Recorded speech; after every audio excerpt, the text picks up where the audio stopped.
حاسة انك تعبانة في حياتك، انك المفروض تكوني افضل من اللي انتي فيه دلوقتي. حاسة انك دايما كسلانة وبتعملي شغلك بالعافية، انك مش عندك اي طموح. حاسة ان اولادك يستاهلوا انك تكوني ام افضل، وان زوجك يستاهل انك تكوني احسن من كده. انا النهاردة جاية اقولك على حكاية تخليكي تفكري وتعيدي حساباتك من جديد. بتقول: كنت دايما قبل ما انام اكلم نفسي واسأل يا ترى انا عملت ايه النهارده، ممكن يغير حياة الملل اللي انا عايشاها. يومي كان عامل ازاي النهارده؟ يا ترى انا راضية عن يومي وعن حياتي؟ افكار كتير جدا بتيجي في دماغي قبل ما انام، تخليني اتضايق من حياة الملل اللي انا عايشاها. حياة ركود، مفيش اي اهداف ليومي غير اني اصحى متأخر، وممكن كمان ما يكونش الغدا عندي، اسخن اي حاجة او اعمل اي حاجة على السريع. الحياة ما فيهاش شيء اصلا من الترتيب ولا نظام ولا هدف، وبالتالي بعد التفكير والتفكير والتفكير بحس باكتئاب، ويا اما انام وانا في حالة وحشة، او امسك الفون لغاية ما انام واصحى تاني يوم على روتين ممل وكسل، لدرجة اني ممكن اكون مش عاوزة اصحى من النوم، لانه ببساطة ما عنديش اي هدف تخليني اقوم من السرير عشان احققها. وفي يوم من الايام حسيت باكتئاب شديد، لدرجة اني بقيت مش عاوزة اعمل حاجة ابدا غير اني ما اتفرج على التيفي او افتح الفيس او يوتيوب. وطبعا بتفرج على حاجات غير مفيدة بالمرة، حاجات تضيع الوقت، حاجات انسى بيها حالة الملل اللي انا عايشاها. قعدت اكلم نفسي يا ترى هي دي الحياة اللي انا كان نفسي اعيشها؟ يا ترى بعد كل السنين والعمر ده هتفضل حياتي ماشية كده على طول؟ يا ترى هفضل لغاية اخر يوم في عمري كده؟ بعد اسئلة كتير وحوارات كتير مع نفسي بدأت اقول لنفسي انا لازم اغير من حياتي، عشاني وعشان مستقبلي وعشان بيتي وعيلتي. لازم اغير من نفسي، استحالة تكون دي حياتي لغاية اخر يوم في عمري. لازم اخد وقفة في حياتي بإذن الله. من النهاردة هبدأ التغيير، توكلت عليك يا رب. اليوم ده كان فارق كتير جدا في حياتي، كان لازم فعلا اتغير، وبدأت وتوكلت على الله. سبحان الله، كانت الأمور بتتسهل بطريقة طبيعية لأن أنا فعلا كنت بتوكل على الله. حسيت إن أنا بعيدة جدا عن ربنا، حسيت إن أنا صلتي بيه ضعيفة. إزاي إزاي وأنا مسلمة؟ لازم أقوي صلتي بربنا سبحانه وتعالى، وده فعلا كان أول هدف ليا. بدأت بدأت أصلي كويس، بدأت أصلي الصلاة في وقتها. عملت جدول أول حاجة علشان الصلوات كلها تبقى في أوقاتها.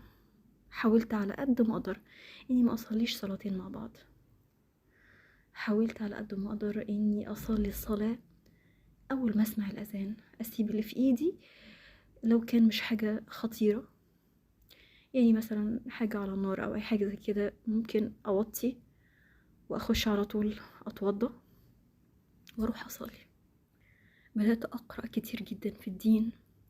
حسيت إن أنا كنت محرومة، فعلا أنا كنت محرومة، وكنت حارمة روحي ونفسي وحارمة حياتي من كل العظمة والجمال ده. حسيت ان انا كنت مقصرة مع نفسي ومقصرة مع اولادي جامد. حسيت بفرق كتير كبير جدا جدا في حياتي من بعد ما قوت صلتي بربنا. بدأت اتكلم معاه، احس ان انا قاعدة قدامه وأنا بدعيه بكلمه بكل حاجة في حياتي. لما بتكلم معاه بحس إني بتكلم مع أكتر حد فاهمني في الدنيا، أكتر حد عارفني، عارف إيه اللي جوايا، عارف بفكر إزاي، بفكر في إيه. حسيت إن أنا كنت بجد في ضلمة وخرجت لنور، مع إني واحدة متعلمة، بس ما كنتش شايفة كل النور ده، كان النور بعيد عني جدا.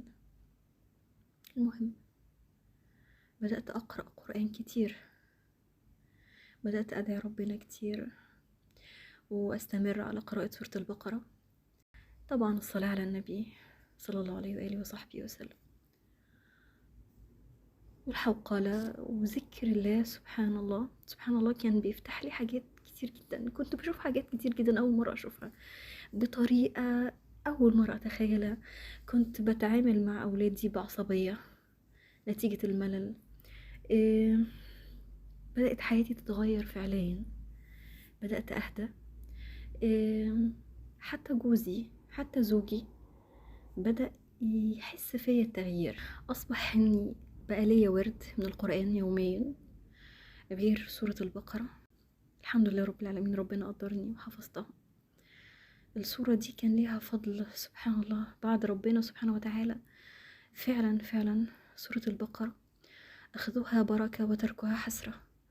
أنا شفت كل البركة في حياتي بعد تقوية صلتي بربنا سبحانه وتعالى، وبعد مداومتي على قراءة سورة البقرة ما شفتوش قبل كده. بركة محدش يتخيلها إلا اللي دقها.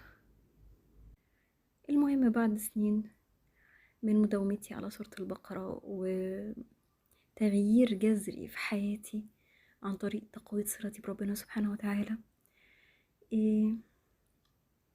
قدمت كذا مرة على شغل. بس كنت بقول لما كنت بترفض كنت بقول لعله خير. آخر مرة قدمت فيها في مسابقة أو على وظيفة، آخر مرة قدمت فيها على وظيفة بدأت أتكلم مع ربنا وأقوله يا رب أنا محتاجة الوظيفة دي جدا، بس لو أنت مش راضي، لو أنت بعزتك مش راضي، أنا راضية. لو مش مقدر لي الوظيفة دي أنا راضية، أنا راضية بكل اللي أنت عايزه.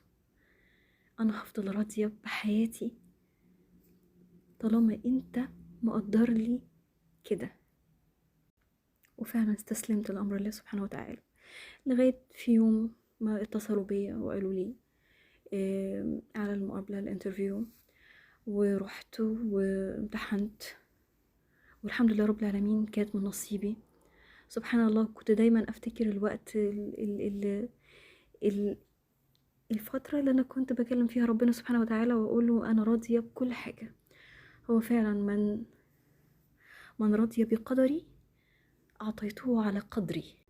طبعا التغيير عمره ما بيحصل ما بين يوم وليلة، بالعكس انا اخد معايا شهور لغاية لما عودت نفسي على عادات كويسة جدا، عادات بحس ان هي بتقويني، بحس ان هي بتقوي روحي، بتقويني على نفسي، بتخليني اجاهد نفسي اكتر. انا حاولت كتير ابني عادات عندي لغاية ما حياتي اتغيرت تغيير جذري، بس الكلام ده كان بعد سن 30. ومش هقول للأسف طبعا لأ، لأن كل شيء بميعاد، كل شيء سبحان الله ربنا مقدره، كل شيء له أوان. وبدأت أنبه على الباطن وأكرر أنه لازم يكون عندي أهداف في حياتي غير الشغل وغير أولادي وحاجات أكتر. حسيت أن في عندي وقت كتير جدا، حسيت أن ربنا سبحانه وتعالى مدي الناس كتير جدا عندها حاجات، عندها ما شاء الله يعني ربنا موسع عليهم في رزقهم، مديهم نفس 24 ساعة اللي مديهم لي. بدأت أطور من نفسي كتير، بدأت أقرأ كتير، بدأت أهتم برضو بأولادي أكتر، ومع حفاظي على صلتي بربنا سبحانه وتعالى، وحفاظي على قراية الورد، حفاظي على سورة البقرة. كل ده لما كنت برتبه في جدولي وطبعا حتة الجدول دي لازم اتكلم عنها بتفاصيل كتيرة جدا، لان هي كانت بالنسبة لي حاجة ممتعة جدا، ان انا اكتب كل اللي انا المفروض هعمله بكرة، واجي بكرة اخر اليوم اعلم اكتب بس هي كلمة علامة صح دي قدام الحاجة اللي اتعملت دي نفسها بتخليني طايرة، بتخليني استعد لليوم اللي بعده بنشاط اكتر.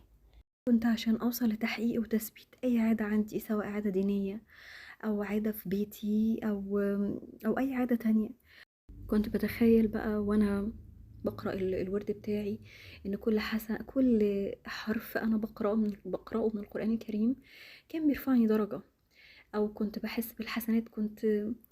وكمان برضو حتة الحسنات دي في عادة انا عودت نفسي عليها، وهي اني انوي نية كل حاجة انا بعملها في بيتي او خارج بيتي، انوي النية لله سبحانه وتعالى.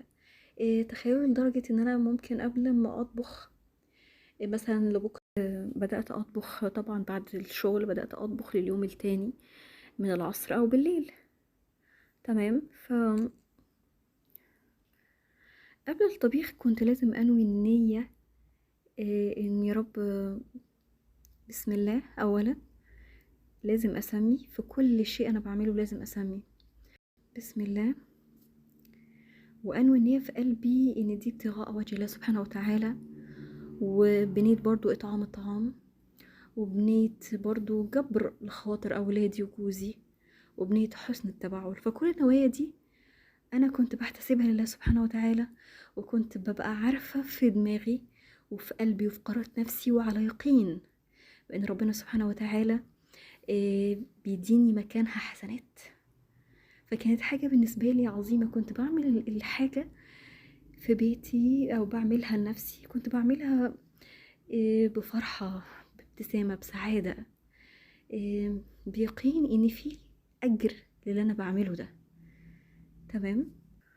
طبعا بناء العادات مش سهل ابدا، وكلمة بناء العادات دي اي نعم مجازية، بس هي بتحوي الكثير من المعاني كتير جدا، لان انا فعلا ببني العادة، انا ببنيها وبكبرها كمان، مش ببنيها، انا بنميها، بخلي العادة تكبر معايا، تستأصل معايا في حياتي، تكون متأصلة في حياتي، ليها جذور. ما اقدرش اعدي يومي مثلا من غير ما اعملها، ما اقدرش مثلا اعدي يومي مثلا من غير ما اصلي العشاء، ما اصليش العشاء وانام. ازاي؟ بحس ان في حاجة تقيلة جدا عليا، بحس ان في حاجة غريبة. إيه، لو ما قرأتش الورد بتاعي بحس برضو ان في حاجة غلط، مع ان الشيطان دايما بيسهلي الحاجات دي. وطبعا الشيطان طبيعي ان هو يجتهد في شغله، لان ده شغله، لان هو شغلته ان هو يوسوس، وشغلته ان هو يحبطني، شغلته ان هو يخليني ما اعملش العادات اللي تخليني اقرب من ربنا، او تخليني اتطور من حياتي، عادات تانية غير دينية. مع ان انا شايفة ان العادات الدينية او التطور الروحي او بناء الروح ده من اصل الدين، ومن اصل تطور الحياة نفسها. تطور الحياة نفسها دايما بيبقى مبني على الدين، تطور الدين، خاصة زي برضو ما بيقولك في الإسلام إن الصلاة عماد الدين، هي عماد فعلا الدين، بيعتمد عليها الدين.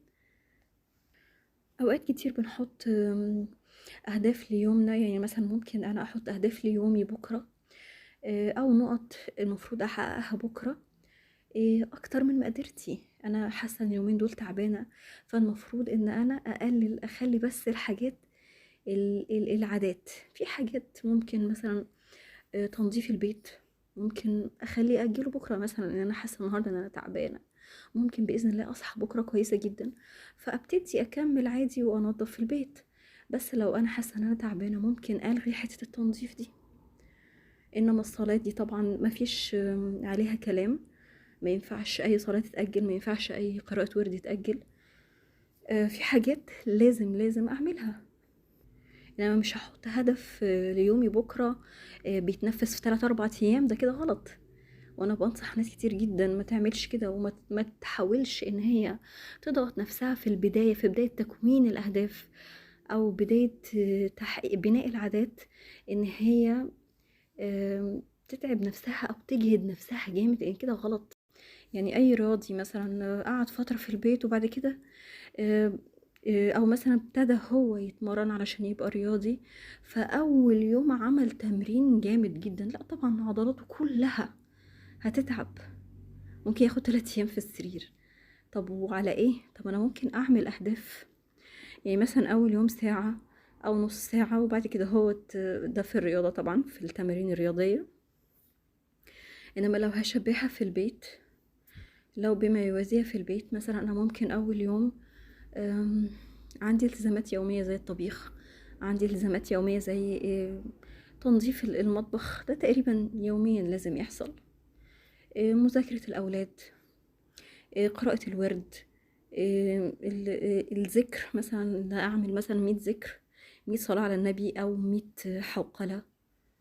بس عايزة أقول إن اللي بيفرق في بناء العادات جدا، بيفرق فيها جدا، هو قوة الإرادة. إنك تفتكر دايما أو تتخيل دايما المكافأة، تخيل دايما حياتك قدام إيه هتكون ازاي. لأن معظم الناس بيكون عندها نية بناء العادات وتغيير حياتها الأفضل، بس بيقسوا على نفسهم جامد لدرجة ان هما بيسيبوا العادات دي في الآخر. ممكن يبنوها أسبوع، 10 أيام، وبعد كده يسيبوها. لأ، المفروض يكون في إرادة قوية، في تخيل لحياتك بعد التغيير ايه. دايما بفكركم ما تقسوش على نفسكم من الأول، لازم كل حاجة تبدأ بسيطة وتكبر، زي الزرعة كده، زي النبات بيبدأ صغير وبعد كده يكبر، زي الشجرة بتبدأ صغيرة وبعد كده تكبر وبعد كده تعمل ثمار، بتاخد سنين علشان تعمل الثمار. في حكمة بتقول قليل دائم خير من كثير متقطع. فإنك تقللي الحاجة اللي المفروض تبنيها، انتي اصلا لسه خارجة من حياة كسل، فازاي هتعملي حاجات كتير مع بعض؟ لا، انا ابني حاجة حاجة، بعد ما اصل حاجة ابني الحاجة التانية، تمام، وبالتوازي مع بعض، يمشوا مع بعض. فقليل دائم فعلا خير من كثير متقطع، او وما لا يدرك كله لا يترك جله. مش عارفة، حاسة ان انا اتكلمت كتير النهاردة، فاشوفكم ان شاء الله الفيديو الجاي بإذن الله. وما تنسونيش من اللايك والسبسكرايب، وتشاركوا الفيديو مع صحباتكم وتستفادوا. لو حسيتوا ان استفدتوا كلموني في الكومنتس تحت. استودعكم الله الذي لا تضيع ودائعه. وعايزه افكركم ان الحياه حلوه جدا وتتعاش، استغلي كل دقيقه في حياتك. ابعدي بعيد عن المحبطين، ابعدي بعيد عن الناس اللي بتكسر مقاديفك بمعنى صح، وان شاء الله هتكوني اقوى وهتكوني افضل.